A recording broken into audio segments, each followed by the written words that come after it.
Continuando os exemplos, vamos fazer a número 3. A número 3 diz o seguinte: 4 dados comuns não viciados e distinguíveis são lançados. Beleza? Eu não tenho aqui 4 dados distinguíveis, né? Então eu escrevi aqui através da cor, né? Então estou considerando que tem um dado verde, amarelo, um azul e um vermelho, tá? Que aí vão ser dados distinguíveis. Aí na letra A pede o seguinte: determine a probabilidade de sair exatamente 3 números 5 nos dados. Então, quando esses dados forem lançados, eu quero saber a probabilidade de sair exatamente 3 números 5, tá? Nessa questão, a gente vai ter que usar uma estratégia aqui para fazer, tá? Ela não é tão direta, não. Então, eu vou primeiro fixar uma possibilidade, tá? Uma possibilidade de ocorrer, né, seria o seguinte: dos dados verdes saiu o número 5, do dado amarelo saiu o número 5, do dado azul saiu o número 5, e daqui pode sair qualquer outro número menos o 5, tá? Porque tem que ter exatamente 3 números 5. Então aqui pode sair o número 1, o 2, o 3, o 4 ou 6. Então, essa daqui é uma possibilidade, né? Na verdade, são várias, né? Porque aqui muda, né?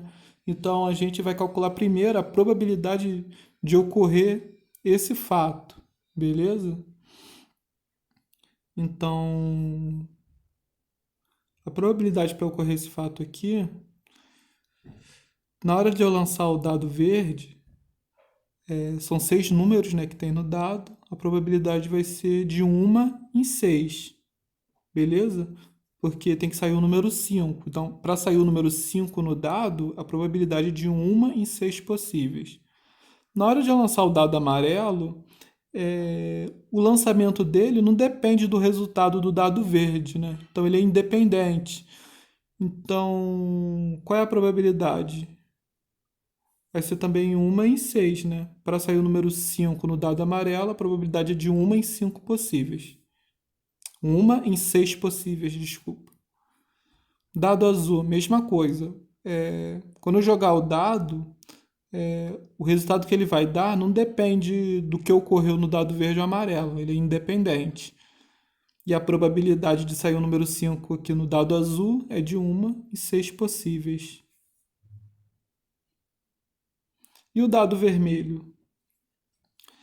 Aqui no dado vermelho pode sair o número 1, 2, 3, 4 ou 6, não é isso? Então você tem 5 possibilidades que pode sair. Então a probabilidade é de 5 em 6 possíveis. Tá?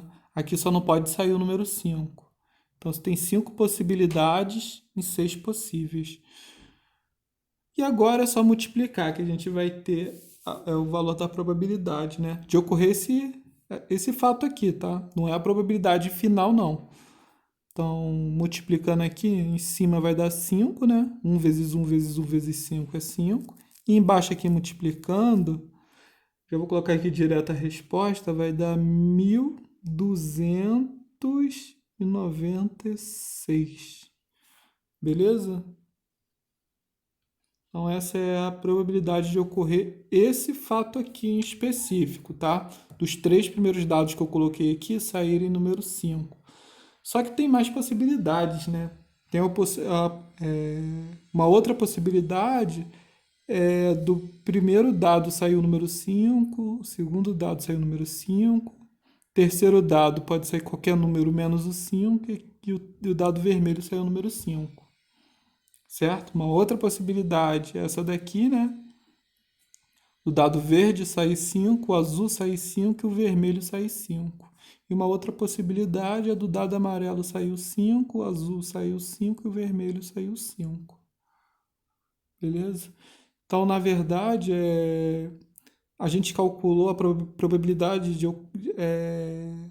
ocorrendo esse caso aqui, só que tem mais outros 3, né? Observa que a probabilidade de ocorrer esse fato aqui também vai ser 5 sobre 1.296. Por que isso? Essencialmente é como se eu estivesse calculando a mesma probabilidade, tá? Mas pela conta também dá para verificar isso. Porque quando você calcular aqui, essa probabilidade vai dar 1 em 6, não é isso? Na hora de eu calcular aqui a segunda, vai dar 1 em 6. Quando eu calcular a terceira, vai dar 5 em 6. Quando eu calcular a última, vai dar 1 em 6. Vai dar o mesmo resultado, ó. É basicamente a mesma conta. Lembrando que multiplicação, a ordem dos fatores não altera o produto.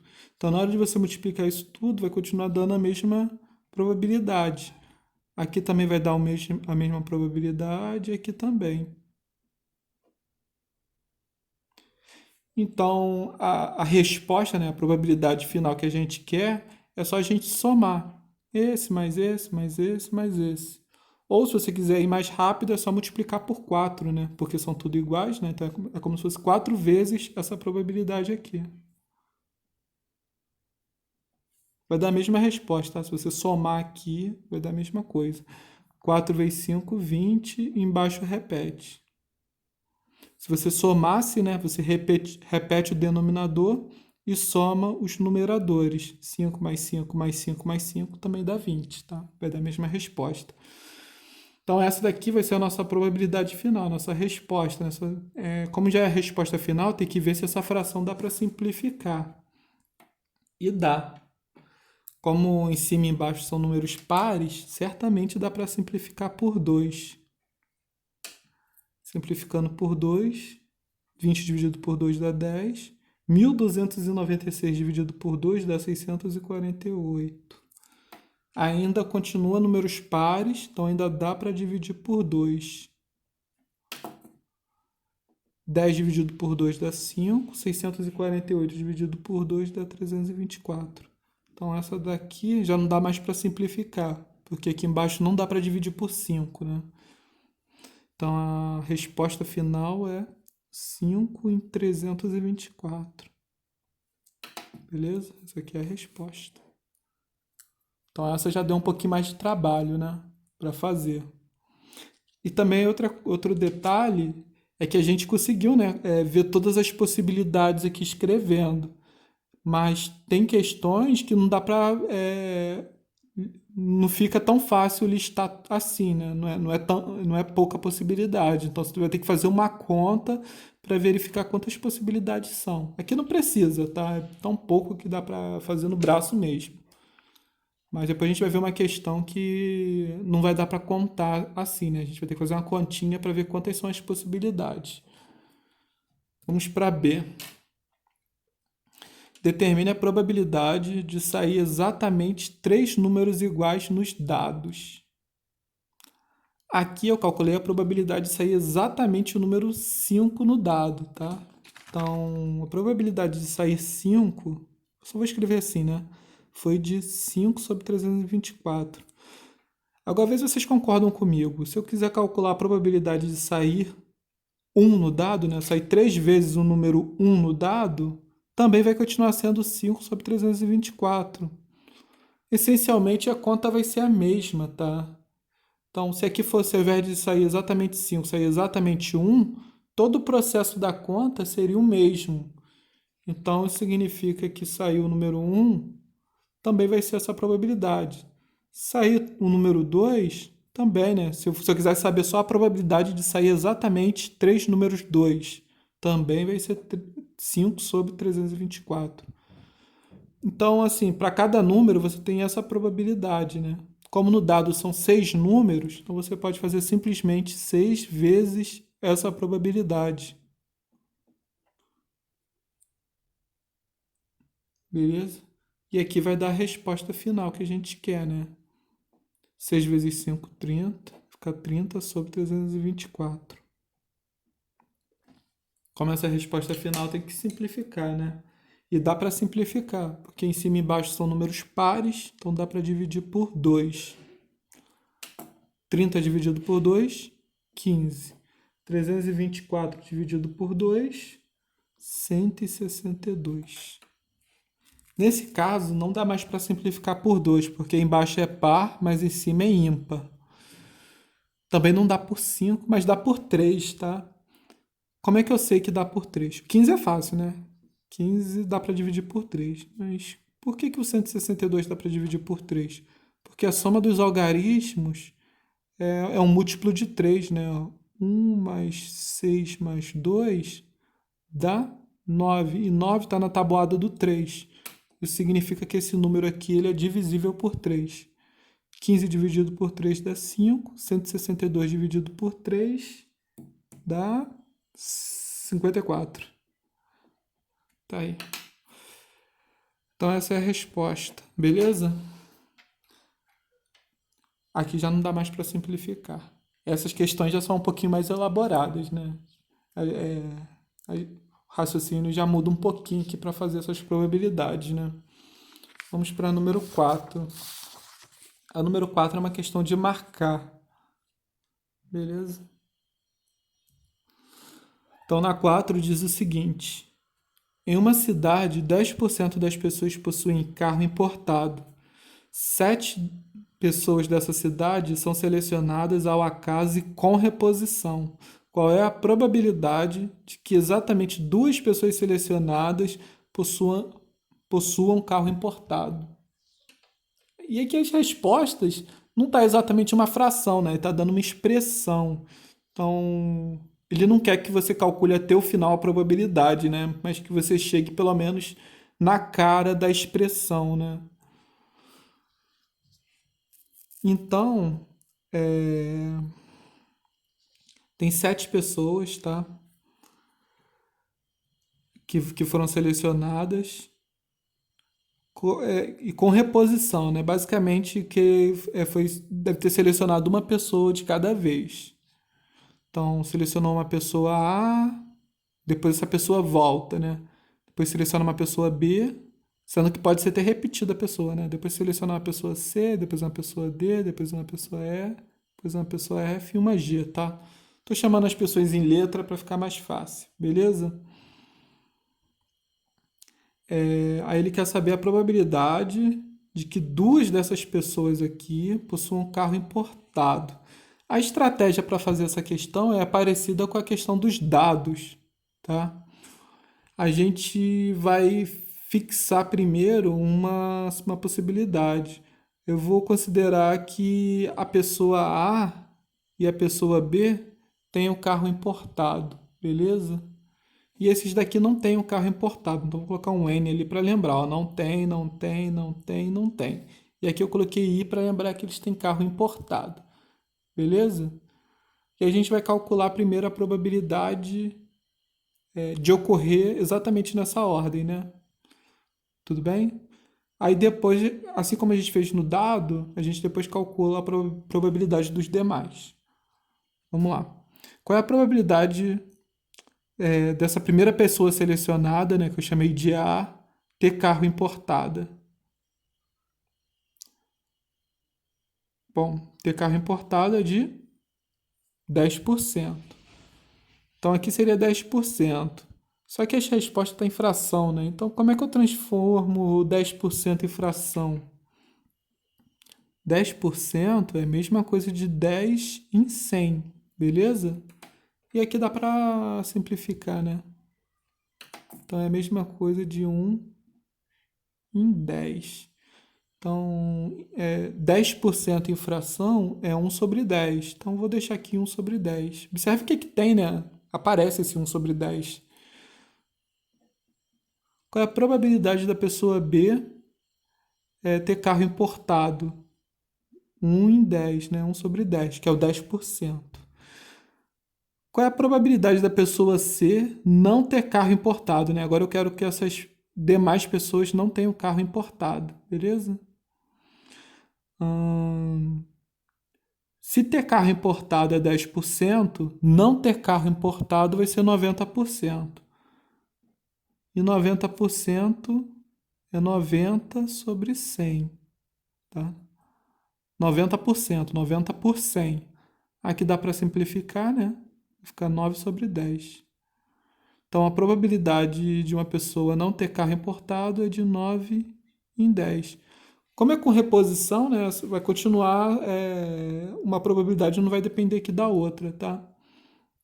Então, agora na hora de eu selecionar a quarta pessoa, que eu estou chamando de pessoa D, a probabilidade dessa pessoa também não ter carro importado vai ser de 9 em 10. A quinta pessoa também vai ser de 9 em 10, a sexta vai ser de 9 em 10 e a sétima vai ser de 9 em 10, porque todo mundo aqui não tem carro importado, beleza? Então a probabilidade é de 90%, que é esse 9 sobre 10 aí. Então, essa daqui vai ser a nossa. Agora é só multiplicar, né? E aí vai ter a nossa probabilidade. Quando a gente multiplicar aqui, o que a gente faz? É, a gente pode escrever como potência, né? Porque é justamente o que está aparecendo aqui nas alternativas. 1/10 vezes 1/10 é a mesma coisa de 1/10 elevado a 2. Beleza? E esse 9/10 vezes 9/10 vezes 9/10, aqui 5 vezes é a mesma coisa de 9/10 elevado a 5. Beleza? Parece 1, 2, 3, 4, 5. Então fica elevado a 5, tá? Aqui já até aparecem algumas alternativas, né? Que aparece exatamente esse negócio aqui, né? Mas tem que ver que provavelmente vai ter um número aqui antes, né? Todos eles têm, né? Então a gente vai ter que ver esse número aqui. Bom, mas isso não é a resposta final, tá? Essa daqui é a probabilidade de ocorrer exatamente nessa ordem, dos dois primeiros terem carro importado e os demais não ter carro importado. Só que tem outras ordens, né? Ao invés da primeira e segunda pessoa terem carro importado, poderia ter sido selecionado a terceira e a quarta pessoa, o carro importado, a primeira pessoa e a última ter carro importado e as demais não. Então, assim, tem várias outras opções aqui. E vai dar muita possibilidade, tá? Se você começar a listar aqui, vai dar muita possibilidade, tá? Só para frisar, vou colocar uma outra aqui, né? Uma outra possibilidade é da primeira pessoa ter carro importado, a segunda não, a terceira não, a quarta sim. Vou colocar um aqui então. A quinta não, a sexta não e a sétima não. Então, olha só, essa já é mais uma possibilidade, só que você tem várias aqui, tá? Então, como é que a gente calcula todas essas possibilidades que vão aparecer aqui? A gente vai ter que usar o que a gente já viu, até mesmo quando a gente estava tendo aula presencial, que é princípio multiplicativo, tá? Observe que, na verdade, o que eu quero saber é de quantas formas eu posso permutar essas frações, né? Porque sempre vai aparecer duas frações de 1/10 e 5 frações de 9/10, né? Então, basicamente, o que eu quero saber é de quantas formas eu posso permutar essas frações, tá? Isso aqui é uma permutação, né? Mudei de ordem. Tá? Lembra que permutação é só mudar de ordem. Então, o problema é esse. Eu quero saber de quantas formas eu posso mudar de ordem essas frações. Só que tem repetição, né? Tem essa repetição de 2 e tem essa repetição de 5 aqui. Então, qual é a fórmula? Permutação de 7 elementos, que no total tem 7 elementos, com repetição de 2 e com repetição de 5, tá? É um problema de permutação com repetição, tá? E aqui agora é só fazer a conta, beleza? Quem não está conseguindo enxergar aqui essa permutação com repetição, pode pensar também trocado por letra, porque às vezes pode ficar mais fácil, né? Pensa que o 1/10, por exemplo, seja a letra M, por exemplo. Então aqui também tem que ser a letra M. E pensa que esse 9/10 fosse a letra O, por exemplo. Então aqui também tem que ser O, O e O. E na verdade eu quero saber quantos anagramas tem essa palavra, tá? Quantos anagramas tem essa palavra? Moa. Então vai ser permutação de 7 elementos, que são 7 letras, com repetição de 2 e repetição de 5, tá? Então fazendo aqui a conta, para quem não lembra, né, vai ficar assim, ó, 7 fatorial dividido pela repetição. 2 fatorial, 5 fatorial. Se você olhar aqui nas alternativas, já aparece desse jeito, né, com esse formato. Então, aqui as alternativas, pronto, estão todas aí na tela, né? Só a letra A e B que parece isso daqui, né? Então, assim, todas essas possibilidades que estão aqui vai ter essa probabilidade de ocorrer. Então, para ver a probabilidade total, que é a resposta, é pegar essa quantidade de possibilidades e multiplicar por essa probabilidade, tá? Vai ser isso daqui, ó, 7 fatorial sobre 2 fatorial, 5 fatorial vezes 1 sobre 10 ao quadrado, 9 sobre 10 elevado a 5. E acabou. Essa daqui vai ser a resposta, tá? Que por acaso é a letra... É a letra B, né? É a letra B. Beleza? Observe que aqui em cima o expoente mudou de ordem, né? Quem está com 1 sobre 10 é o expoente 2. Beleza, gente? Essa questão aqui, realmente, assim, o raciocínio deu trabalho, mas se vocês observarem, não tem muita conta em si, né? Aqui eu estou escrevendo explicadinho, mas essa questão dava para fazer mais rápido se você já tem as ideias na cabeça, tá? Então, gente, é isso que eu queria mostrar para vocês, tá? Mostrar essas duas questões um pouquinho mais elaboradas. Valeu, gente. Bom estudo aí para vocês.